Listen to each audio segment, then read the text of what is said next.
कवर्धा हरी विठ्ठल श्री ज्ञानदेव तुकाराम वसुदेव सुतं देवं कंसचानूरमर्दनं देवकी परमानन्दं कृष्णं वन्दे जगद्गुरुं मूकं करोति वाचालं पङ्गुं लङ्घयते गिरिं यत्कृपातमं वन्दे परमानन्दमाधवम् 22 आहे ना. येतैर्विमुक्तः कौन्तेय येतैर्विमुक्तः कौन्तेय तमोद्वारैस्त्रिभिर्नरः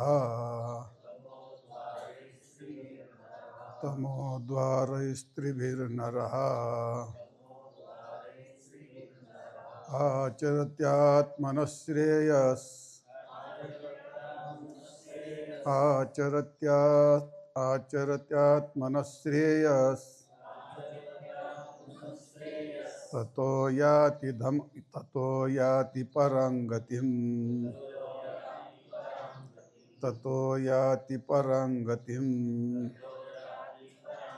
येतैर्विमुक्तः कौन्तेय तमोद्वारैस्त्रिभिर्नरः आचरत्यात्मनः श्रेयस्ततो याति परां गतिम्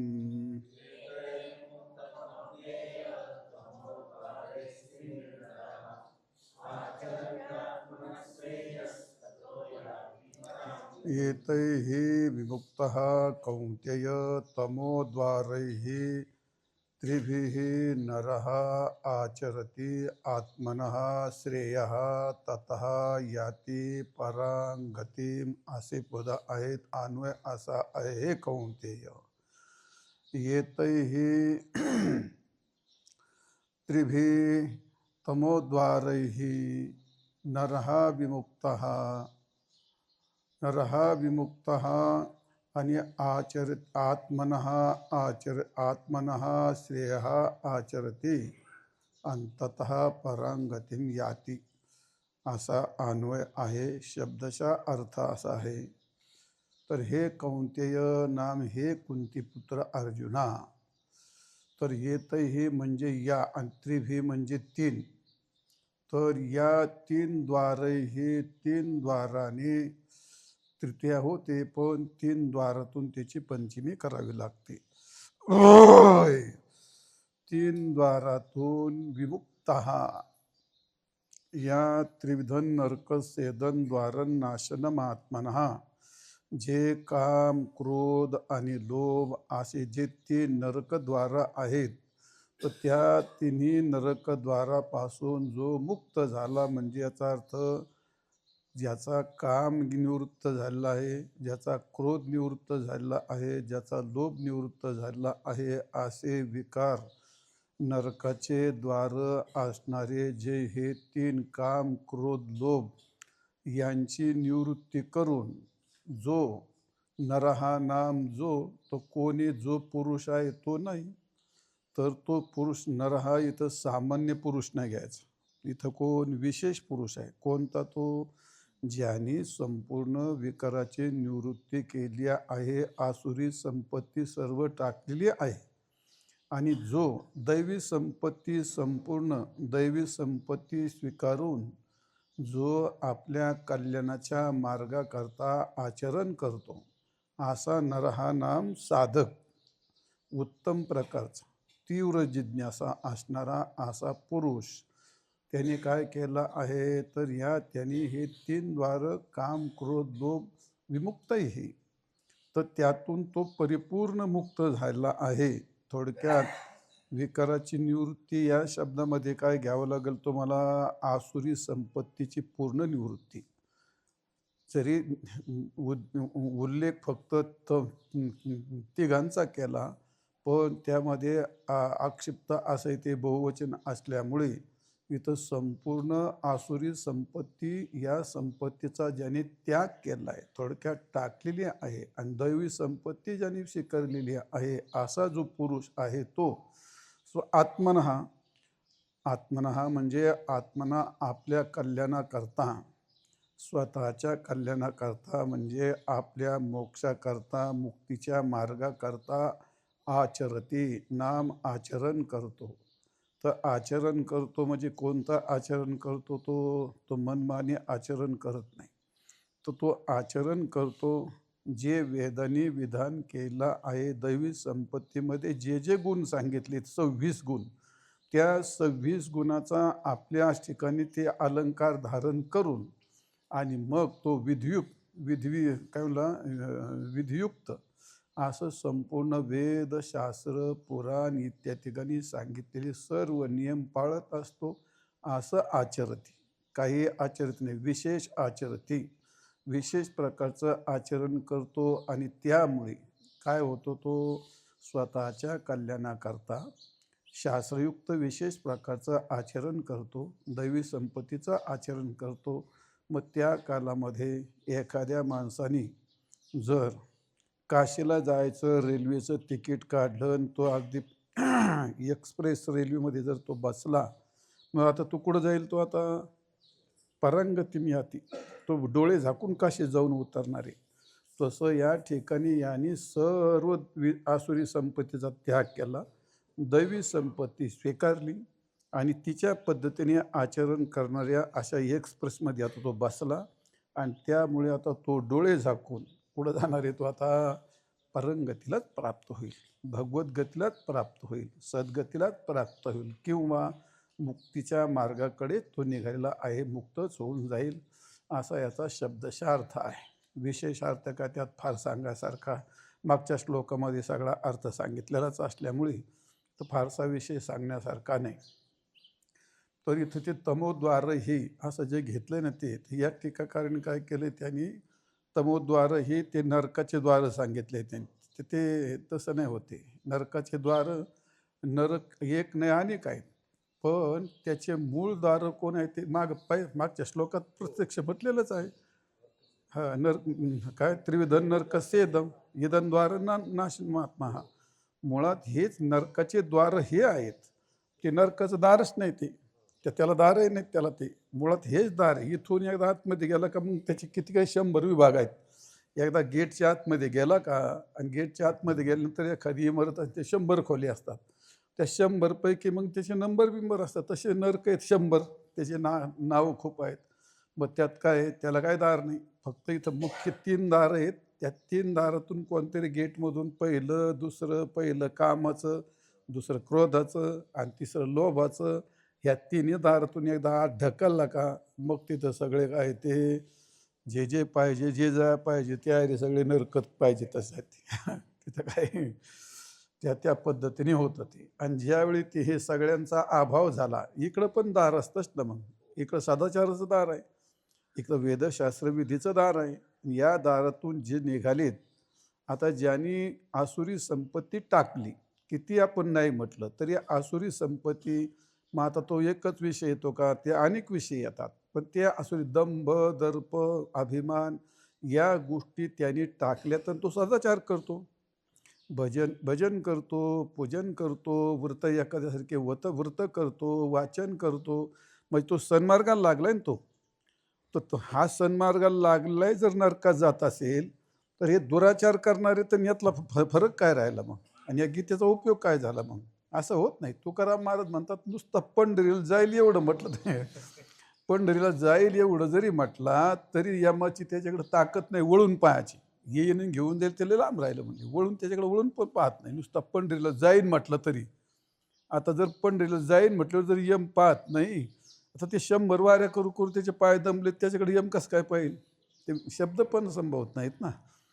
त्यामुळे जी माणसं यातून मुक्त झाली आहेत त्यांना ठीक आहे, आज नाही तर उद्या. त्याला ती त्याचे जोपर्यंत तवा तापत नाही तोपर्यंत भाकर तर उलथतच नाही. थोडा वेळ लागेल, एखादा लय टपकन तापतो, कदाचित पातळ झाला असतो त्याचा तवा, नाही तर जाळ मोठा झाला असतो, काहीतरी असतं. तवा तापला का भाकर पटकन उलथते का मी रोज भाकरी उलथतो म्हणून मला माहिती ज्याचा तवाच नाही तापत. मग आता कोणाचा तवा तापतो? जो जाळ मोठा घालतो त्याचा तवा तापवतो. आता किती तुम्ही 1 मिनिटं परमार्थ करता का 2 मिनिटं करता का 2 तास करता का काय 12 तास करता, ज्यामुळे ते काय ते जाळ घालणं समजे त्याचा तवा तापवतो लवकर. काहींचं या जन्मात, काहींचं पुढच्या जन्मात, बहुनाम जन्मना म्हणते. पण चला तो एकदा ह्या रस्त्याने पंढरपूरच्या रस्त्याने निघाला म्हणजे मग तो इकडं काय दिल्लीकडे काय जात नाही तो. तिकडंच पुढे पुढे जात राहील ना तो. तर असा हा परांगतीला निश्चितच जातो म्हणजे कल्याणाच्या मार्गाला जातो असा श्लोकाचा अर्थ आहे. तर या इथून पाठीमागं जे वर्णन केलं आहे तर भगवान आता या पुढच्या श्लोकामध्ये 2 श्लोकामध्ये या संपूर्ण अध्यायाचा तो उपसंहार करणार आहेत. यशास्त्रविधिमुत्सृज्य यच्छास्त्रविधिमुत्सृज्य वर्तते कामकारतः वर्तते कामकारतः न स सिद्धिमवाप्नोति न स सिद्धिमवाप्नोति न सुखं न परांगतिं न सुखं न परांगतिं ये शास्त्रविधिमुत्सृज्य वर्तते कामकारतः न स सिद्धिमवाप्नोति न सुखं न परांगतिं वर्तते कामकारतः न स सिद्धिमवाप्नोति न सुखं न परांगतिं यः शास्त्र विधिम उत्सृज्य वर्तते कामकारतः तो न सहा न सिद्धिम अवाप्नोति न सुखम अवाप्नोति न परांगतिम अवाप्नोति. या त्याला कोणत्याही गोष्टी प्राप्त होत नाहीत. पदच्छेदासा यः शास्त्रविधिम उत्सृज्य वर्तते कामकारतः न सहा सिद्धिम अवाप्नोति न सुखम न परांगतिम. अन्वय असा आहे शास्त्रविधिम उत्सृज्य यहा कामकारतः वर्तते. असा जो बिचारा महान मानाचा मनुष्य आहे तो न सिद्धिम अवाप्नोति न सुखम अवाप्नोति न परांगतिम अवाप्नोति असा अन्वय आहे. शब्दशः अर्थ असा आहे जो पुरुष शास्त्रविधी उत्सृज्य नाम सोडून सर्व शास्त्राची विधी त्यांनी टाकून दिलेली सोडून दिली आणि कामकारतः मनोवांछित मनाला येईल त्याप्रमाणे मनाच्या शास्त्राप्रमाणे जो वर्तन करतो म्हणजे त्याला तुकाराम महाराज म्हणतात तुका म्हणे ते गाढव आणि घेती मना सवे धाव. मनाच्या म्हणण्याप्रमाणे जो वर्तन करतो तो बिचारा कामकारतः म्हणजे आपल्या इच्छेप्रमाणेच वर्तन करतो तो पुरुष सहा न सिद्धिम अवाप्नोति. त्याला कोणत्याही प्रकारची सिद्धी प्राप्त होत नाही. एक न सुखम त्याला ऐहिक किंवा पारलौकिक या दोनपैकी कोणतंही सुख प्राप्त होत नाही. अन्न पारंगती आणि त्याला मोक्षाचा मार्ग किंवा मोक्ष हा तर काय त्याचा विषयच राहत नाही. असे 3 प्रयोजनं या ठिकाणी सांगितलेले आहेत. यातलं त्याला प्राप्त होत नाही. तर इथं ह्या म्हणजे जो कोण आहे तर या श्लोकामध्ये जेवढी आसुरी संपत्ती सांगितली मागचा अध्याय जो सांगितला सगळा अध्याय या श्लोकामध्ये आसुरी संपत्ती वर्णन केलेली आणि आसुरी संपत्तीचं आचरण करणारा या सर्वाचं एकीकरण करून असा जो पुरुष वर्तन करतो आणि मग तो त्याला प्राप्त होत नाही तर या श्लोकामध्ये आसुरी संपत्तीची गोळाबेरीज करून इथं सांगितली. आणि पुढच्या श्लोकामध्ये मग तो जी दैवी संपत्ती मग ते कसं होईल ते पुढच्या श्लोकामध्ये आहेत. तर इथं जो असा आहे आसुरी संपत्तीचं वैभव घेऊन चाललेला बिचारा तो शास्त्रविधी उत्सृज्य. तो शास्त्रविधी उत्सृज्य म्हणजे शास्त्रविधी टाकून हा एक भाग आहे आणि मनाच्या मार्गाने वर्तन करणारा हा एक दुसरा भाग आहे. वरच्या अर्ध्या श्लोकामध्ये 2 विषय आहेत आणि खालच्या अर्ध्या श्लोकामध्ये 3 विषय आहेत. समजलं? तर ते कसे कसे आहेत? तो शास्त्र म्हणजे काय, विधी म्हणजे काय, आणि तो टाकतो म्हणजे काय, आणि काम करता म्हणजे आपल्या इच्छेप्रमाणे स्वैर वर्तन करतो म्हणजे काय, हे क्रमाक्रमाने तुम्हाला एका एका पदाचं सांगायचं आहे. तर शास्त्र आणि शास्त्रविधी, आणि तो टाकतो म्हणजे सोडतो म्हणजे नेमकं काय करतो. तर पहिली गोष्ट, शास्त्र शब्दाचा अर्थ आहे तर हितशासकम. हितशा पहिलं लक्षण आहे हितशासकम शास्त्र किंवा हितशासनात शास्त्र. शास्त्र त्यालाच म्हणतात जे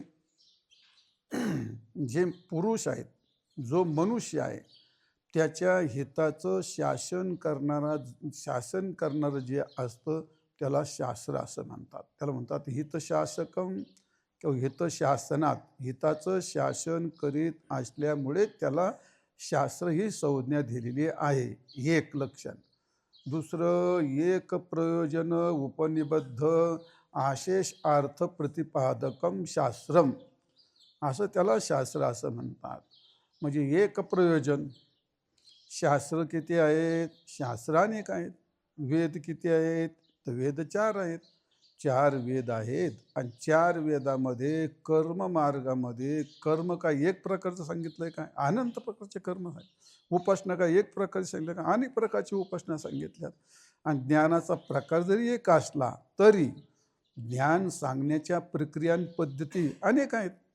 ज्ञान सांगण्याच्या पद्धती अनेक आहेत. उपासना असली तरी उपासना सांगण्याच्या पद्धतीने उपासना पण अनेक आहेत. आणि कर्म तर अनंत आहेत आणि सांगण्याच्या पद्धती अनंत असल्या तरी सुद्धा या सगळ्याचे गोळाबेरीज केली तर वेदाचं तात्पर्य जातं कुठं? एक प्रयोजन. कर्म सांगितले असले तरी वेद तर सर्व निवृत्तीर्थाचे ना, प्रवृत्ती अर्थ काय सांगत नाही. ज्याची प्रवृत्ती सुद्धा निवृत्ती करता सांगितली जाते. पोट तर फुगलं, मग आता खाल्ल्यानेच फुगलं ना, मग खाल्ल्याने फुगलं. आता मग खाल्ल्याने फुगलं अजून कशाला खातो? अरे नाही नाही, त्या गोळ्या खायच्यात. ते खाणं जरी असलं तर ते पोट वसराय करता खायच्यात त्या. तसं वेदाने सांगितलेले कर्म करायचे असतात. अरे मग जर केल्याने जर बंधन होतं तर मग करायचे कायला? पण हे करणं निवृत्ती करता असतं, हे का नाही? लग्न करणं हे निवृत्ती अर्थच असतं. प्रपंच करणं हे निवृत्ती अर्थच असतं. कारण स्वैराचार करणं त्याच्यापेक्षा बंधन करणं आणि बंधनात किंचित जगण्यापुरतं करणं, मग त्याला ती निवृत्तीच असते. 100तून मग 100तून 50 कमी केले, कमी कमी केलं म्हणजे त्यात निवृत्तीच असते ते. आणि त्यामुळे एक प्रयोजन उपनिबद्ध, एका प्रयोजनाशी बांधलेलं असणारं असं ते उपनिषद आशेस अर्थ प्रतिपादकम. जेवढे सगळे अर्थ प्रतिपादन केलेत तो शास्त्र शब्दात वेद येतो. शास्त्र शब्दात 18 पुराणं येतात आणि शास्त्र शब्दामध्ये स्मृत्या पण एक श्रुती येते, सगळ्या स्मृत्या येतात, सगळे शास्त्र येतात. सर्वांचं वाचक काय आहे? तर शास्त्र शब्द आहे. आणि त्या सर्व शास्त्राचं प्रयोजन एकच असतं. जर पंढरपूरला जायचंय तर जायचं म्हटल्यानंतर रस्ता काही एक नाही आणि वाहनं काही एक नाही. अनेक वाहनाने अनेक रस्त्याने जातो, पण प्रयोजन मात्र एकच, पंढरपूरला जाणे. लक्षात आलं? तसं वेद आणि शास्त्र आणि 18 पुराणं आणि स्मृत्या हे सगळे एवढे जरी असले तर सगळ्यांचं प्रयोजन फक्त एकच. काय? सगळ्यांचं प्रयोजन एकच, भगवत प्रित्यर्थ प्रयोजन सांगणे, त्याला म्हणतात शास्त्र.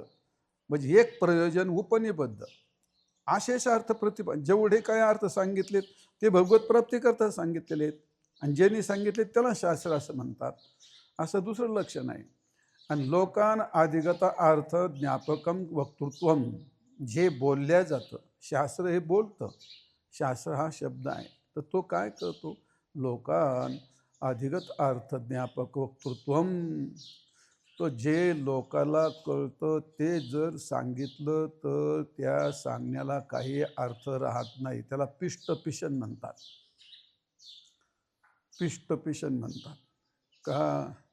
तर सोनाने दळून ठेवलं आणि सासू म्हणली दळायचं काय तुझा अधिकार आहे का, मी सांगितलं का तुला, नाही सांगितलं. मग न सांगता कसं काय दळलं तू. तिनं पुन्हा पीठ भरलं आणि पुन्हा जात्यात घातलं आणि पुन्हा जातीतून काढलं खाली. कारण का मी सांगितलं तू दळलं कसं काय. तर का माझा अधिकार तू हिरवून घेणारी कोण. बरं बैस दळीत बाई, पण दळलेलं दळण तू. मग तसं जे तुम्हाला माहितीच आहे, जेवण झाल्यावरती पाणी प्यावं, अरे हे सांगलं का शास्त्र काय लागत आहे. जेवण तेव्हा पितच न पाणी तो. मग तसं ज्ञात अर्थ पिष्टपिशन असं शास्त्र कधी सांगत नसतं. शास्त्र काय सांगतं, अज्ञात ज्ञापकत्वम शास्त्रस्य शास्त्रत्व. जे तुम्हाला मनुष्य बुद्धीला जे कळत नाही, मनुष्य बुद्धीला जे ज्ञात नाही ते सांगणं त्याला शास्त्र असं म्हणतात. लोकान अधिगत अर्थ ज्ञापकम, लोकांना जो अर्थ कळत नाही तो अर्थ कळून देणं याला म्हणतात शास्त्र. असं ज्ञापक वक्तृत्व जे असतं त्याला म्हणतात शास्त्र. म्हणून कीर्तनकाराने, प्रवचनकाराने, व्याख्याताने जी माणसं माईकवर जातात आणि समाजासमोर बोलतात, त्या बोलणाऱ्या माणसाने एक लक्षात ठेवलं पाहिजे, जे आपण बोलायचे ते समोरच्यांना माहीतच असेल तर तुमच्या सांगण्यात काय अर्थ राहत नाही. त्यांना जे माहिती नाही, तुम्हाला जे सांगायचं शारीरिक आरोग्याबद्दल सांगा, लोकांना जे माहिती नाही ते सांगा. शेतीबद्दल सांगा, लोकांना जे माहिती नाही ते सांगा. बरोबर आहे का नाही. आणि काय परमार्थाचं सांगायचं असेल, लोकांना जे माहिती नाही ते सांगा. कीर्तनकार उठलं ना आईवडिला सेवा करायला सांगितली, ते गल्लीतल्या माणसाला, लहान मुलाला पण कळतं आईवडिला सेवा करावी. मग हे काय झालं, पिष्टपिशन झालं ना ते. आणि लोक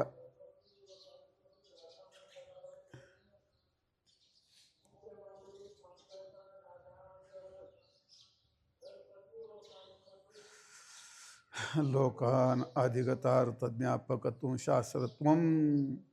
लोकांना न कळणारं सांगणार, न कळणं म्हणजे अज्ञात असणारे जे सांगतं त्याला शास्त्र असं म्हणतात. 3 लक्षणं सांगितलेत. चौथं लक्षण असा आहे, प्रवृत्ती निवृत्ती पुंसाम येन उपदिश्यते तद्धर्मांच उपदिश्यन्ते शास्त्रं शास्त्रविदो विदुः. विद्वान त्याला शास्त्र म्हणतात. तुम्ही त्याला कोणी शास्त्र म्हटलं तर त्याला शास्त्र म्हणत नाहीत. विद्वान कोणला शास्त्र म्हणतात, प्रवृत्ती निवृत्ती पुंसाम येन उपदिश्यते. पुरुषांना म्हणजे जीव मात्र, सगळे जीव मात्राला नाही, जे पुरुष आहेत, महिला आणि पुरुष यातला भेद नसतो. पुंस म्हटलं का तो पुरुष म्हणजे मनुष्य, बाई मनुष्य, पुरुष मनुष्य, मनुष्य म्हटलं का मनुष्यांना. काय उपदेश केला तो, प्रवृत्ती निवृत्ती. काय प्रवृत्ती काय करावं आणि निवृत्ती म्हणजे काय करू नये. यात संपूर्ण जीवन या 2 गोष्टीमध्येच असतं. थोडक्यात परमार्थाकरता काहीतरी करावं लागतं आणि जीवन जगण्याकरता सुद्धा काहीतरी करावं लागतं. त्याला म्हणतात प्रवृत्ती. प्रकर्षेण प्रवृत्ती. इंद्रियाच्या माध्यमातून जे जे काही केल्या जाते ते त्याला म्हणतात प्रवृत्ती. आणि त्याच्या विरुद्ध असतात निवृत्ती. ज्या ज्या काही क्रिया केल्या असतात, इंद्रियाद्वारा ज्या क्रिया केल्या असतात त्याला निवृत्ती. मग तुमच्या मनाने निवृत्ती ठरवू नका आणि तुमच्याच मनाने प्रवृत्ती ठरवू नका. शास्त्र हे सूक्ष्म असतं.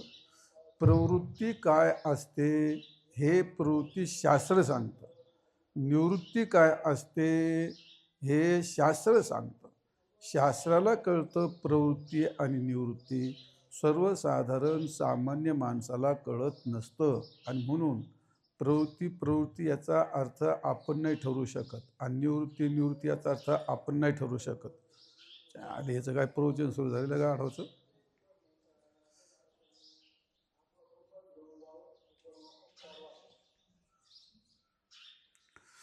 तर अशी ती प्रवृत्ती असते. तर ती प्रवृत्ती म्हणजे आचारधर्म, काय करावं. आणि निवृत्ती म्हणजे निवृत्ती धर्म, म्हणजे त्यात काय करू नये.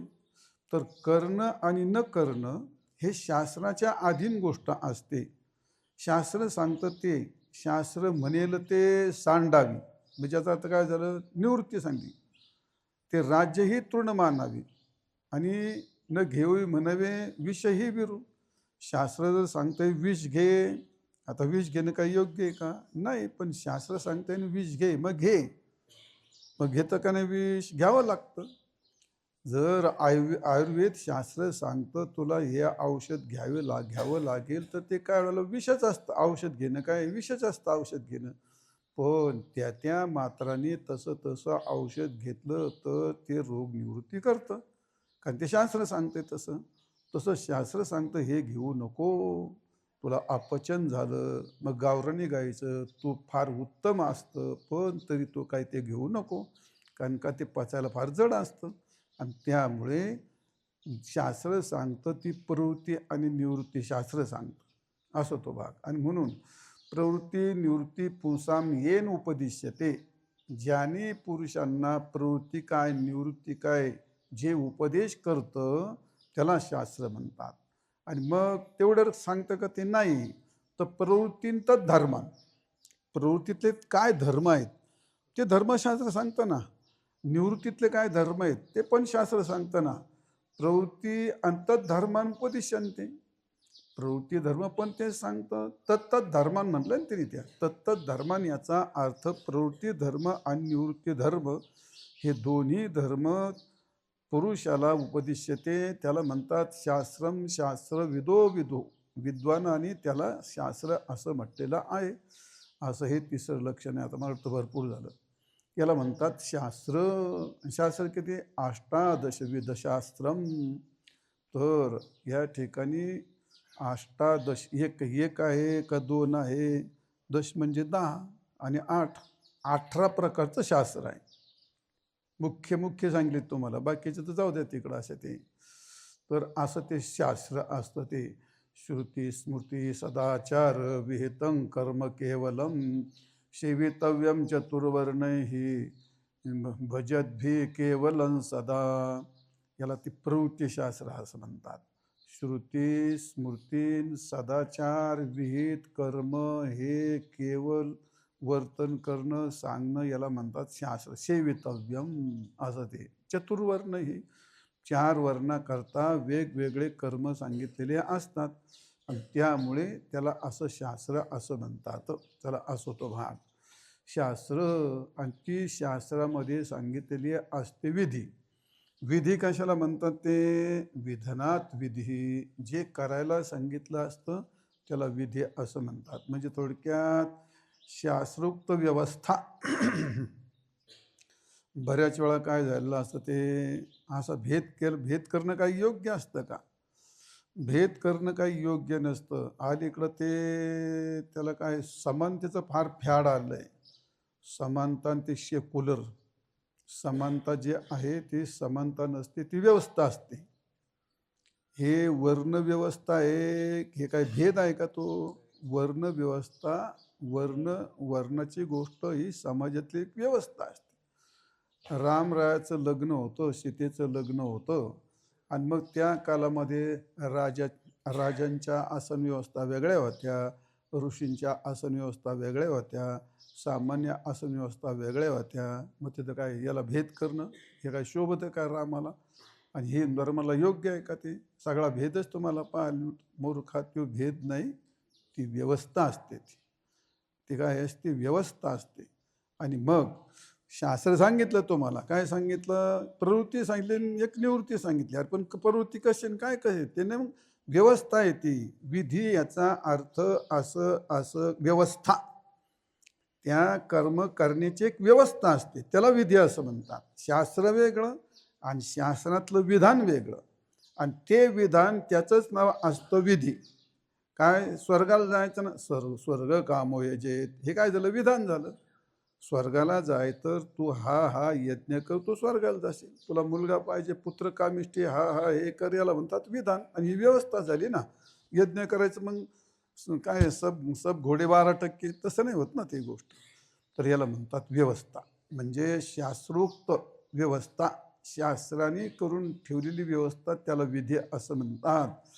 प्रवृत्त ज्ञान विषयक धर्म, जे प्रवृत्ती आणि त्या प्रवृत्तीतलं जे ज्ञान असतं आणि त्या ज्ञानाचा उपदेश करणं, नियम नियम नियम करणं, नियम बांधणं, त्याला म्हणतात विधी. शास्त्रातली विधी असते, शास्त्राची विधी शास्त्र वेगळं असतं आणि शास्त्रातलं विधान वेगळं राहतं. विधान म्हणजे जसं करायचं पण विधान असतं आणि न करायचं पण विधान असतं ना. करणं आणि न करणं हे एक वेगळं विधान असतं ते. विधायक वाक्यम विधी, जे करावं म्हणून सांगितलेलं असते. विधायक वाक्यम विधी असं आहे. पुरुष रूप प्रवृत्ती वाक्यम विधी. पुरुषाला जिथं जिथं प्रवृत्ती शब्दाचा अर्थ निवृत्ती पण असतो, तो तर प्रवृत्तीतली जी विधी असते त्याला विधी असं म्हणतात.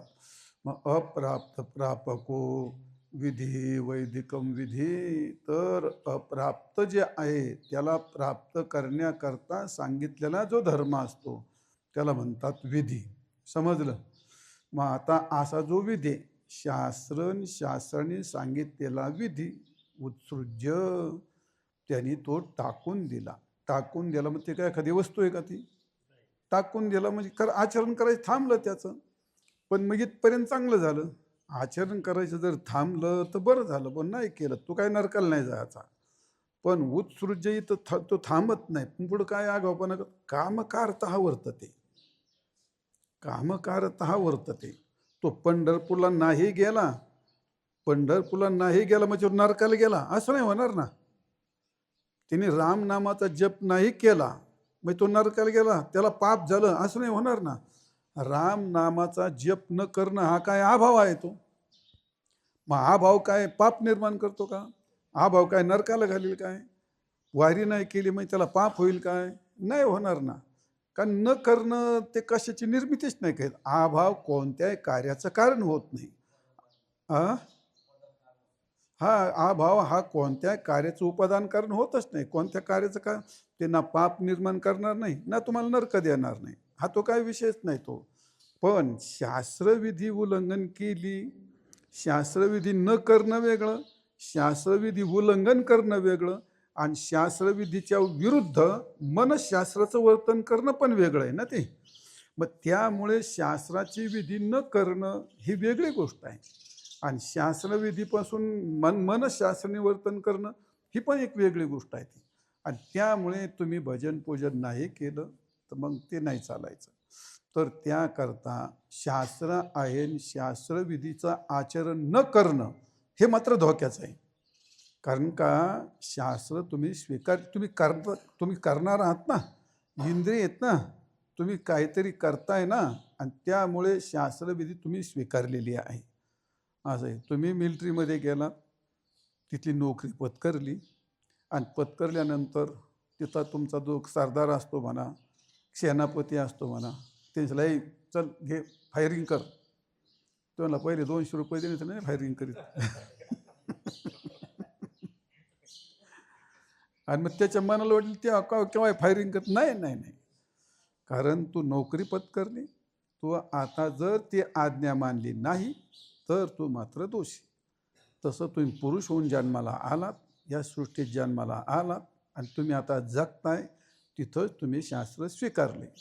कारण शास्त्र हे तर शासनात, शास्त्र हे मनुष्य नराकरता शास्त्र आहे, आणि शास्त्र हे मनुष्यालाच उपदेश करतं, जीवाला उपदेश करत नाही. जीवाला उपदेश नाही करीत शास्त्र. शास्त्र हे फक्त मानवाकरता असतं, आणि मानवाला शास्त्रानेच जगावं लागतं. तुम्ही भले परमार्थ नका करू, तो काय विषय नाही, परमार्थाचा प्रश्न येत नाही, पण तुम्हाला व्यवहारात सुद्धा लोकनीती हे पण एक शास्त्रच असतं. तुम्ही काय कोणाचं आहे काय धान्य दळूनच खायचं आहे ना, मग तर काय बाळूच्या घरात आहे त्याला तरी काय होतंय? अरे ते नाही चालायचं ना, ती लोकनीती तशी नाही ना. मग तुम्ही परमार्थाची विधी करणं यज्ञ नको करू, त्याबद्दल तो काय तो विषय तो. पण मग तुम्ही यज्ञ न करणं हे झालं उत्सृज्य, शास्त्र सोडलं. पण तुम्ही जर दुसऱ्याच्या घरातलं धान्य घेऊन चाललात, दुसऱ्याचंच काही घेऊन चाललं, काय ते तरी खायचं आणि हे तरी खायचं. मग कोणचंही घेतलं त्याला तरी काय होतं, कारण सगळीकडं अभेदच. मग नाही जमायचं आणि ती गोष्ट. आणि म्हणून शास्त्राची विधी तुमच्यावर कळत न कळत जन्माला येतात तुमच्यावरती शास्त्राचं बंधन असतं. जसं एखाद्या पुरुषाने एखाद्या बाईने लग्नाच्या बाबतीमध्ये अग्निनारायणा समोर तो लाजा होम करून प्रदक्षिणा करून मंत्राने एकमेकाशी ते उपबद्ध होतात, निबद्ध होतात. आणि मग त्या कला तिथून पुढच्या विद्या त्यांना त्या पाळाव्याच लागतात. त्या कारण ते नाही पाळल्या तर मग त्यांनी स्वीकारलेली आहे ती, तिने स्वीकारलेली. मग तुम्ही लग्न जर नसतं केलं तर मग एक गोष्ट ठीक होती, पण तू आता स्वीकारलंय ना, तुला ते पार पाडावं लागेल. ते तशी गोष्ट आहे. त्यामुळे शास्त्र उत्सृज्यात हे सांगत असताना काय सांगितलं तुम्हाला मी, ते शास्त्र न करणं म्हणजे टाकलं तुम्ही पण गोष्ट ठीक झाली, पण त्याच्या विरुद्ध वर्तन करणं ते मात्र शास्त्र चालत नाही. तुम्ही न करणं, राम नाम जप असेल, ध्यान पूजा असेल, ते न करणं तिथपर्यंत गोष्ट ती तुमची ठीक होऊ शकते. कारण ते काय तुम्हाला पाप देणार नाही, न करणं काय पाप देणार नाही. पण शास्त्राची विधी न करणं मात्र पाप देईल तुम्हाला. कारण तुम्ही शास्त्र स्वीकारलेलं आहे, जगणं तुम्ही स्वीकारलंय ना, जगणं तुम्ही स्वीकारलं. त्यामुळे शास्त्राची विधी करावी लागते. शास्त्राची विधी तुम्ही मनुष्य होऊन जन्माला, तुम्ही लग्न करणार, तुम्ही प्रपंच करणार. मग लग्न करणं काय वेदाच्या बाहेरची गोष्ट आहे काय? शास्त्रच येतं ते. लग्नाची विधी शास्त्रच येतं ते. जगणं रोज खाणे हे शास्त्र, ओम प्राणाय स्वा हे काय शास्त्रच येते. तुम्ही कुठं शास्त्र टाकणार? ते शास्त्र नाही टाकता येत तुम्हाला. त्यामुळे तुम्ही परमार्थ करा न करा तो भाग वेगळा येतो, पण तुम्हाला विधी ही पाळावीच लागते. खाणं असेल, झोपणं असेल, चालणं असेल, लग्न करणं असेल, ज्या सगळ्या गोष्टी आहेत ह्या सगळ्या वेद अंतर्गतच आहेत. जे पशु असतात त्यांना घर नसतं, दार नसतं, लग्न नसतं, त्यांना काय म्हणतो, खाण्याची विधी नाही, संडासची विधी नाही, लघवीची विधी नाही, त्यांना काय कुठं आहे? तुम्हाला नाही चालणार ना ती गोष्ट. म्हणजे शास्त्रच आहे ते सगळं. कारण ते शास्त्र, जीवनशास्त्र हे पत्करलेलं असतं. त्यामुळे ते उत्सृज्य ते सोडून चालत नाही, ते न करून चालतच नाही, ते न करून चालतच नसतं, ते करावंच लागत असतं. आणि त्यामुळे शास्त्र सोडून चालत नाही असं आहे. त्याचं एक उदाहरण तुम्हाला सांगतो. ज्या काळात भीष्माचार्य पिंडदान करायला लागली होती, कोणाचं? आपल्या बापाचं, शंतनू राजाचं. आणि पिंडदान करायला लागल्यानंतर मग आता ते मोठी प्रभावी होते. मग पिंडदान करत असताना सगळे विधी शास्त्रविधी झाली आणि ते पिंड ठेवायचं वेळ आला तर शंतनूचा हात वर आला. आणि हात वर आल्यानंतर ते भीष्माचार्याला शंका तयार झाली, आता ही पिंड खाली ठेवू का हातावर ठेवू? व बापाचा हात वर आलाय ती, आता मला त्याला शास्त्र माहीत नाही. मग त्याने काय करावं? आता त्याने ते विचारलं ब्राह्मण लोकाला, भूदेवा हा पिंड आता बापा करता द्यायचा ना, मग बापाच्या हातात देऊ का खाली ठेवू? तर बापाच्या हातात दिलं तो बाप संतुष्ट होईल, त्याच्याच करता करायचं ना. पण ब्राह्मण लोक म्हटले, बापाच्या हातात पिंड द्यावं असं शास्त्र सांगत नाही. शास्त्र उत्सृज्य. तू शास्त्राची विधी उल्लंघन करशील, तू बापाच्या हातात पिंड देऊनही तुला पाप लागल आणि तुला अधोगतीला जावं लागेल. शास्त्र सांगतंय पिंड हा दर्भावर ठेवायचा आहे आणि त्या पद्धतीने ठेवायचा आहे, वाकडा अंगठा करून. आणि त्यावेळी बापाच्या हातात तुला पिंड देता येणार नाही. पुढची अडचण अशी होईल, प्रत्येक म्हणाल माझ्या बापाचा हात वरच नाही आला तर मी कायला पिंडदान करू? नाही तर 2 दिवस बसल हातात पिंड घेऊन, इथं आता बाप येतोय, मग बाप येतोय, बापही याचा राहायचा, याचा पिंडही राहायचा. आणि मग पुढची परंपरा तशीच होईल. काय होईल? बापच येत नाही तर कायला पिंडदान करा? सगळं समाज तर पाहूनच पाहून करतो का नाही? मग त्यामुळे तसं नाही, शास्त्र तसं नाही सांगणार. शास्त्र फार पुढचा सगळ्या जगाचा विचार करून शास्त्र तयार झालेलं असतं. आणि त्यामुळे पिंडदान करायचं, ते पिंड दर्भावर ठेवायचं असतं का? शास्त्र आहे ते. शास्त्र तू न ठेवशील तर शास्त्रविधी उत्सृज्य. तू शास्त्राची विधी तू टाकतोस ती, आणि शास्त्राची विधी टाकणं प्रत्यवायच लागतो. तो परमार्थ न केले त्यांनी प्रत्यवाय नाही लागत. ते परमार्थ करणं काही विधी नाही, वारी करणं काही विधी नाही. तुमच्या त्या वार करायचा तुमचा नियम येतो, तुमचा तो नियम असेल परमार्थ करणं का तुम्ही हे करणं, पण ते काही शास्त्रातली विधी नाही. तुम्ही नामजप केला पाहिजे ना असं, हे जशी आता पिंडदान करणं ही विधी तुमची, खाण्याचं तुमचं हे सगळे विधान आहे तुम्हाला असं हे. परमार्थ तुम्हाला मुक्त व्हायचा असेल तर तुम्हाला नंतर हे विधान आहेत परमार्थ करण्याकरता वारी करावी. संतांचा आग्रह आहे का? नाही. तुम्हाला भगवत प्राप्ती पाहिजे असेल तर मग तुम्ही वारी करा. तुम्हाला भगवत प्राप्ती पाहिजे तर तो रामनामाचं भजन करा. तुम्ही आम्हाला नाही पाहिजे, संत म्हणतात नको करू, निवांत राहतो. पण शास्त्र मात्र आम्हाला नाही पाहिजे न करून तिथं नाही चालत ते. तिथं ते चालत नाही. असं आहे. तुम्हाला दुकानात सामान घ्यायचं ना मग पैसे देऊनच सामान घ्यावं लागतं. असं आहे. तुम्हाला नाही घ्यायचं सामान, दुकानादारात बसू शकता ना तुम्ही. तुमची काय अडचण येते, तो काय विषय नाही तो. तर असं आहे ते. तर या गोष्टी आपल्याला ह्या स्वीकाराव्या लागत असतात. तर असं तो म्हणून शास्त्रविधी मुत्सृज्य. आणि पुढचा विषय कामकारतः वर्तते. तर कामशास्त्र त्याला म्हणतात. मग असा कामशास्त्र काय असते? ते मनाने निर्माण केलं. मनोमार्गी गेला तू येथे मुकला. तुका म्हणे ते गाढवून घेते मनासवे धाव. मनाची गोष्ट काहीही चालत नाही. आता विचार केल्याच नंतर मनाची गोष्ट प्रपंचातही चालत नाही. सामान्य जीवन जगत असताना पण मनाची गोष्ट चालत नाही. तुम्हाला वाटतं आपण मनाने केलं, नसतं मनाने. लहानपणापासून तुम्ही कोणाच तरी पाहिले, तुम्ही कोणाकडून तरी शिकलात. आईने तुम्हाला केव्हा तरी सांगितलंय, वडिलांनी तुम्हाला काहीतरी सांगितलंय, नसलं सांगितलं तरी तुम्ही पाहिलंय ते. असं काही जन्मजात नाही ते होत. तुम्ही काहीतरी तुम्ही पाहून शिकलायत, ऐकून शिकलायत आणि तुम्हाला कोणतरी शिकवलेलं असतं. आणि त्यामुळे मनानेच ठरवून काही चालत नसतं. असं ते मनाचं शास्त्र. त्याला म्हणतात स्वबुद्धी रचित ही शास्त्र मोक्षितम न जनन नरहा तेन निरयांती युगानाम सप्त विशंती. 7 युगात तो नरकाला जातो म्हणतात. शास्त्र सांगते काय? स्वबुद्धी रचत ही शास्त्र ही मोहितम जनन नरहा. तर स्वतःच्या बुद्धीने रचना केले शास्त्र. बहुतेक स्वबुद्धीनेच माणसं जास्तीत जास्त सर्व करतात. दहाव्याचे कार्यक्रम असतात, लग्नाचे कार्यक्रम असतात. यातलं मनाचं काय काय असतं? आता डीजे लावून दारू पिऊन नाचावं, हे स्वबुद्धी रचित आहे का शास्त्र रचित आहे? ते स्वबुद्धी रचित आहे. ते पित्राचं जेवण करायचं, केली तिने पोळ्या, हे स्वबुद्धी रचित आहे. ते आमच्या घरच्या लोकांना मी 100 वेळा सांगितलं, अरे पित्राला अन्न डबल शिजलेलं अन्न चालत नाही. पोळी ही डबल शिजल्या जाते. पुरणपतंग शिजवल्यानंतर तव्यावर जाते, ती डबल शिजलेलं चालत नाही. कांदा चालत नाही, लसूण चालत नाही. पित्राकरता खीर ही करावीच लागते, कढी ही करावीच लागते आणि वडी पण करावीच लागते. हे माणसं काही ऐकत नाही. मग ते काय करतात? स्वबुद्धी रचित आहे हे. ते अमक्याने गुलाबजामू केले होते, तुम्ही काही सांगता त्या. मी आमच्या भावाला 2-3 वेळा सांगितलं, अरे हे पोळ्याचं नाही चालत. नाही मारणं, ते सगळ्या लोकांनी पोळ्या केल्यात, मग आपण त्यांच्या पोळ्या खाल्ल्यात, आपण त्यांना कसं बरं तुमच्या धोरणावर द्या. म्हणजे यांचं खायवर लक्ष आहे, त्यांच्या पोळ्या खाली म्हणून आपण पोळ्या खावायचं. असं.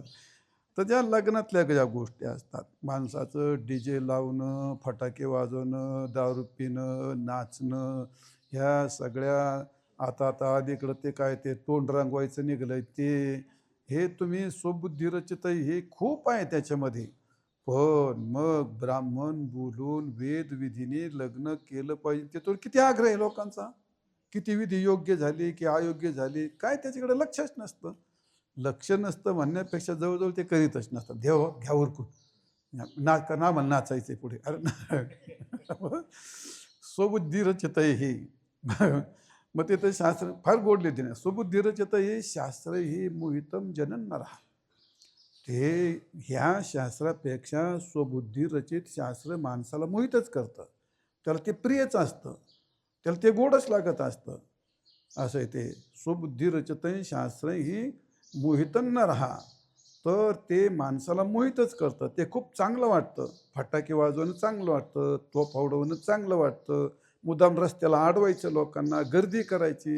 बाहेर कोणाचं लग्न लय गर्दी झाली बुवा, तर त्या लोकांनी शिव्या दिल्या पाहिजे, आशीर्वाद द्यायचे, शापच दिले पाहिजे. हे स्वबुद्धिरचित हे असं ते. आणि मग ते नाही ते सगळं करायचं. लग्नाची विधी टळायला, अरे वेळ टळायला, वेळ नाही ते आमके की भाऊसाहेब येतात, रावसाहेब येतात. अरे रावसाहेब महत्वाचे का शास्त्रविधी हे स्वबुद्धी रचित आहे. महाराज स्वबुद्धी रचित मोहितम नरहा. बरं त्याने काय होतं, काय नाही होत म्हणले त्यांनी. तेन ते निरयांती युगांतम सप्तविंशती. 7 युग तो नरकाला जातो म्हणले. असं तेन ते निरयी यांती, नरकाला जातात. आणि किती युगानाम विषमती. 7 साध्याला लय सांगितलं, थोडं सांगायला पाहिजे होतं. 7 युग नरकाला जातं. तर स्वबुद्धी रचित असं शास्त्र असतं, ते लौकिकातला भाग सोडा. पण स्वबुद्धी रचत हे शास्त्रामध्ये यज्ञ करतो. मग शास्त्राच्या ज्या विधी असतात, ह्या विधी जर आपण स्वमानाने जर केल्या तर मग मात्र त्याचं मोठं शास्त्र सांगितलेलं असतं. आणि म्हणून ते असं स्वबुद्धीत रचित हे. तर काय होतं, त्याला म्हणतात अन्यथा. जर शास्त्राची विधी यथोचित नाही वापरली तर अन्यथा कुमार्ग आगम सेवनात निर्णयांती आतो वेद विरुद्धार्थ शास्त्रोक्तं कर्म संत्यजत. हे सर्व तुम्ही टाकावंच लागल. काय कुमार्ग आगम सेवनात. कुमार्गाचं नाम स्वबुद्धी रचित शास्त्र. कामकारता त्याच्याकडे सांगतो. कामकारता हा मनाने निर्माण केलं शास्त्र, किंवा काय म्हणतो मनोइच्छित मनोवांछित मनाला येईल तसं मोकाट सुसाट आचरण करणाऱ्या माणसाला त्याला कुमार्ग आगम सेवनात. म्हणजे वाईट मार्ग मनाने रचलेलं शास्त्र सेवन केलं ते काय निरय आणते, ते नरकाला जातात माणसं. आता हा म्हणून वेद विरुद्ध शास्त्रोक्तम कर्मम संत्यजेत. वेदाच्या विरुद्ध आहे, जे शास्त्राने सांगितलं तेच करावं. पण वेद विरुद्ध आहे त्याचा माणसाने त्यागच केला पाहिजे. असं लय भरपूर झालं. असं आहे. थोडक्यात काम करता म्हणजे इच्छेनुसार संध्या करणार, इच्छेनुसार नमस्कार करणार, इच्छेनुसार पूजा करणार, इच्छेनुसार परमार्थ हे करणार. तो परमार्थ तरी वारकत काय इच्छेनुसार केलं थोडंच चालतंय. इच्छानुसार नाही करत ना, बंधन आहेत. महासुराम पिवेत, दारू पिऊ नये, हे शास्त्र बंधनच आहे वारकऱ्याला सुद्धा. म्हणजे परद्रव्य परणारी याचा धरी विटाळ, हे काय आहे? बंध शास्त्रच आहे. शास्त्र सांगतंय ना हे. म्हणजे याचा अर्थ मनमानी तर इथे पण चालत नाही. असा प्रकारे म्हणून संध्या वंदन तुमच्या मनाचे मंत्र म्हणू नका, शास्त्राने सांगितले करा. तुमच्या मनाने उपासना करू नका, थोडी करा, जेवढी होईल तेवढी करा. पण मनाने काय करू नका. उपासना मनाने करू नका, मंत्र मनाने करू नका, संध्या मनाने करू नका, वंदनादी मनाने करू नका. शास्त्र वाचा आणि थोडं थोडं तसं करा, असं आहे. म्हणून विकाराच्या आहारी जाऊन मौज मजा करण्याकरता हे लग्न मी आपल्याला उदाहरण सांगितलं. श्राद्धादी कर्म तसेच असतात, लग्न कर्म तसंच असतं, ग्रह कर्म तसंच असतं. घरामध्ये आपण पाहतो, घरामध्ये कोणती शास्त्रविधी पाळल्या जात नाही, मग आपत्त्या येतात. असं पंचसोना खंडनम पेशनम चुल्ली असं कर्मशास्त्र सांगते. ते पहिले आता माझ्या लहानपणापर्यंत होतं ते, आता ते नाही केलं. बाई पहिली तव्यावरती भाकर टाकली तर ती भाकर पहिली एवढी बारीक काय ना कृपण होती, नव्हती मिळत. पहिलं एवढी भाकर करायची, बावळती बाहेर एवढी चाणके करायची. आणि ती चाणके काढली का याला म्हणतात अग्निमुखी हवन. ते पहिलं चुलीत घालायची ती भाकर. दुसरी भाकर केली का मग ती गायला द्यायची. तिसरी भाकर केली का मग ती कुत्र्याला द्यायची. नाही, कुत्र्याला शेवटची राहायची. ती कुत्र्याला मग ती सगळी चाळण बिळण काय आमका असेल ती काय तिची बुद्धी जेवढी असेल तेवढी तिने गोळा करायची. आणि जाडजूड कशी कच्ची ते त्याला का कुत्र्याला तर खायची. अरे कुत्रं पण एक जीव आहे ना. पण ती करीत होती आपटून दोपटून. आमच्या वडीला अडाणी होते, पण ते गाईचा घास काढून ठेवायचे. गाईचा घास काढून ठेवायचे, ते गायला घास द्यायचं. म्हणजे त्यांना काय नव्हतं कळत. पण मग आता काय हे शास्त्र आहे नाही. ते शास्त्र करावं लागतं, ते मनाने करण्याचं. ते पण विकाराच्या आहारी जाऊन मौज मजा करणं. आता हे तुम्हाला आपण पाहतो, हे हॉटेलमध्ये जातात लोक जेवायला, ते बूट घालूनच जेवतात. ओम प्राणाय स्वाहा इथे ओम प्राणाय स्वाहा. त्याच्यात काय काय ते ओम प्राणायाम श्वास म्हणायसारखं त्यात काय, त्यात तर भयंकरच असतं काय बी. आणि नसलं तरी इतकं वाईट तुम्हाला. आता काल मी बातम्या पाहिल्यात बाळू, अरे इतके तरुण पोर ह्या मोहित महाराजसारखे आणि काही तुझ्या वयाचे इतके पटापट माणसं त्या अटॅकनी गेले. ते क्रिकेट खेळता खेळता ते माणूस, एक मुसलमानाचा माणूस आला, नमस पाडायला, नमस पाडून मागं फिरायला तर पाडला की गेला. तर का तुम्ही ज्यावेळी त्या टी व्हीवरती पाहता, मोबाईलवर पाहता, काय त्यांच्या डोक्यात भूत घुसलंय ते. इतके ते काय रेसिपी, इतके पदार्थ एकत्र करून कशात काही बिन कशात, अरे पण त्याचे होतंय काय त्यांनी, कशा करता. कशातही कांदाच, कांदा नाही असा माणूसच नाही, कांदा नाही असं त्यांच्या तोंडात घास जातच नाही. ते पण कांदा काय खायची गोष्ट, तो काय विषय नाही. पण इतके विरोधी पदार्थ एकत्र लोकच गंमत पाहत राहावं त्यांची, आणि त्याच्यावर लोक इतके पैसे कमायले, ते काय सांगतील याचा भरोसाच नाही तो. असं ते आपल्या बुद्धीला पटतही नाही. आपल्याला तर खाताच येत नाही, तो विषय सोडा म्हणा, आपल्याला ते करायचंही नाही. आणि मग ते, आणि त्याच्यावर सांगितलं ते दाखवते, पण टी व्हीला दाखवते, मोबाईलला दाखवते, ते पिझ्झा बर्गर काय काय म्हणते बाळ त्याला, फूड पण काय ते म्हणतात ते, हां फास्ट फूड, हा जंक फूड ते. काय जंक फूड मला माहीत नाही काय, पण ते शब्द आहेत ते junk food, fast food, pizza burger, आणि ते अजून खारी, आणि पावभाजीला तर एवढा उतार आला आहे, तर कोणी पावभाजीच खाते. काय खाते. अरे पाव काय गव्हाचंच आहे ना, चपाती करून खाय ना, पोळी करून खाय, चपाती खाय. पण ते ते पाव खायचं तर काय आता ते, बरं पोटातच जाऊन काय ते उलट पोटाला त्रास करतं. आणि मग हे चुकीचं खाऊन मग ते अटॅकचे प्रकार पहिले आपल्या लहानपणी कधी तुम्ही आपल्या लहानपणी कळत होते अटॅकचं क्वचित. त्याला त्याला वारं गेलं म्हणायचे माणसं, वारं गेलं म्हणते. तोंड वाटत झालं की मोठं मारली म्हणायची. खरंय तुमचं. पण ते फार क्वचित व्हायचं ना, ते फार क्वचित व्हायचं ते. तर ते असे जाऊ द्या. कशाला हे मनोमार्ग मनाने केल्यानंतर आयुर्वेद शास्त्र सांगते, ते पण शास्त्र आहे. काय का दोन विरोधी पदार्थ खाल्ल्यानंतर काय होतं, चल जाऊ द्या ते. तर ते निरही आणती इच्छेनुसार हे सगळं काय करू नये. जाऊ द्या. मुळात एवढीच गोष्ट सांगायची का आपल्याला शास्त्रविधी टाकली आणि मनाने स्वरचित शास्त्राचं वर्तन केलं, तर मग त्याला म्हणून असं आहे, जे करायचं ते पाहून. जी माणसं शास्त्रानुसार जर न केलं तर त्याचं पाप लागत नाही. पण शास्त्र जर टाकलं तर मात्र तुम्हाला त्याचं पाप लागतं. असं तो भाग. मनमानी केली तर पाप लागतं, असं आहे. म्हणून देवपूजेने माणसांच्या इंद्रियात शक्ती येते. आपण व्यवहार जरी पाहिला, जे माणसं देवपूजा नियमाने करतात त्यांच्या इंद्रियात शक्ती येते. देवपूजेने इंद्रियात शक्ती येते. आणि ऋषी संत महात्म्यांच्या पूजेने माणसाच्या ज्ञान दृष्टी बळकट होत असते. ऋषी मुनी साधू संतांच्या पूजेने काय होतं, माणसाची ज्ञान दृष्टी ही बळकट होत असते. दोन.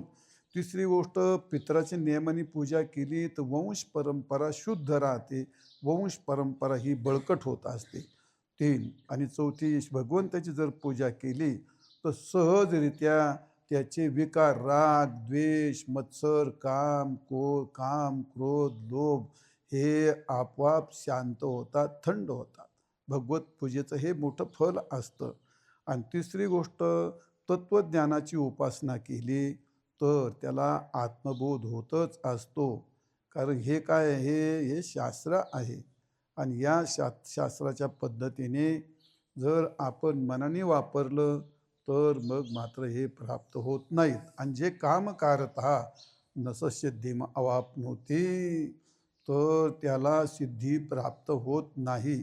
सिद्धी याचं तर वैराग्याला पण सिद्धी म्हणतात, अष्टमहासिद्धीला पण सिद्धी म्हणतात, मोक्षाला पण सिद्धी म्हणतात. सिद्धीचे प्रकरण खूप मागं सांगितलेत तुम्हाला. तर नस सिद्धी सहा, तो सिद्धीम न अवाप्नोत, तो सिद्धी प्राप्त करून घेत नाही. न सुखम, न सुखम याचा अर्थ ऐहिक आणि पारलौकिक हे सुख त्याला प्राप्त होत नाही. दोन गोष्टी सांगितलेल्या लक्षात ठेवायच्या वरच्या. शास्त्रविधी टाकून आणि मनाने शास्त्र निर्माण करून थोडक्यात मनमानी मानतो. शास्त्राच्या पद्धतीने आचरण न करता तो स्वैर मनाने जो वर्तन करतो त्या माणसाला कोणती सिद्धी प्राप्त होत नाही, न सुखम. आता आपल्या अनुभवातली गोष्ट आहे, जी माणसं लोकनीती सोडून वागतात त्या माणसाला प्रापंचिक सुख प्राप्त होतं का? ऐक सुख नाही प्राप्त होत ना. तो जर काही खाऊ लागला, काही पिऊ लागला, काही वाईट वर्तन करू लागला, त्याचं कुटुंब चांगलं राहतं का? समाजात त्याला मान मान्यता आहे का? नाही. मग याला काय न सुखम. ते म्हणजे त्याला काय म्हणतो आपण, आयुर्वेद शास्त्र उत्सृज्य आरोग्य कामातून जाणार. ज्यावेळी लोकशास्त्र उत्सृज्य आयिक सुख जाणार. लोकशास्त्र लोकनीतीने जर वागला नाही तर समाजात त्याला प्रतिष्ठा मिळत नाही, कुटुंबातलं त्याला सुख मिळत नाही. शेवटी कुटुंब इतस्तत होऊन कुटुंब नासून जातं, पार ठिकऱ्या होऊन झिरोच जातं, काही शिल्लकच राहत नाही. ही माझ्या पुढे समोर उदाहरणं आहेत, संबंधातले आहेत, बाहेरचे आहेत. चांगले श्रीमंत प्रतिष्ठित माणसं, 4 बैलाची शेती, एवढं अमकं तमकं, पण तो खाण्यातही चुकला आणि वागण्यातही चुकला. आणि त्या वागण्याचं माझ्या समोरची गोष्ट, घर नाही शिल्लक राहिलं, सगळं गेलं, इस्टेट गेलं, सगळं गेलं, बायको मुलं सगळे काहीच नाही राहिलं, एकदम झुरत गेलं. न सुखम. त्याला ऐहिक सुख मिळत नाही, प्रतिष्ठा तर फार लांब राहिली. आणि पारलौकिक मग जर जयाचे ऐहिक धड नाही, त्याचं काय स्वर्गाचं काय विचारतोस अर्जुना तू? आणि मग त्याला पारलौकिक न सुखम अवाप्नोती, त्याला सुख प्राप्त होत नाही. मग त्याला हे सुख नाही प्राप्त होत, ती परंगतीची काय इच्छा करतो? मोक्षाचं काय त्याला प्राप्त होणार आहे? म्हणून जे शास्त्रविधी सोडतात आणि स्वैर मनाने वागतात त्यांना सिद्धी प्राप्त होत नाही, ऐहिक पारलौकिकही सुख प्राप्त होत नाही. आणि पुढे काय आहे, त्याला परमार्थ म्हणजे कल्याणाची गती प्राप्त होत नाही. म्हणून तस्मात् शास्त्रम प्रमाणन्ते, तस्मात् शास्त्रम प्रमाणन्ते कार्य व्यवस्थितौ, कार्य व्यवस्थितौ ज्ञात्वा शास्त्र विधानोक्तम्, ज्ञात्वा शास्त्र विधानोक्तम् कर्म कर्तुमिहर्हसि, कर्म कर्तुमिहर्हसि. तस्मात् शास्त्रं प्रमाणन्ते कार्य व्यवस्थितौ ज्ञात्वा शास्त्र विधानोक्तं कर्म कर्तुमिहार्हसि.